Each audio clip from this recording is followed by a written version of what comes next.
வானசாஸ்திரம், சதுரங்கம், பை, நுண்கணிதம், நிர்வாகம், அரசியல் விஞ்ஞானம், முதல் பல்கலைக்கழகம், ஆயுர்வேதம், கபடி,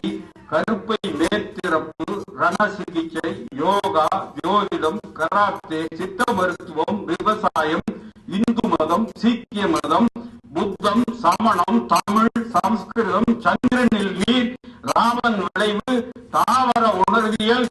அறிவு சொத்தின் உரிமம் கேட்கும் மேற்குலகிற்கு அதன் அறிவிற்கு இந்தியனே உன் இந்தியா புகட்டிய 10,000 ஆண்டு தாய்ப்பால் தொழில்கள் இவை என்று வரலாறு முழுவதையும் ரத்தின சுருக்கமாக சொல்லி,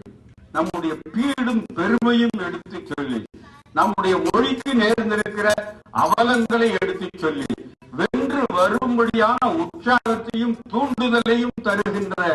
கவிதை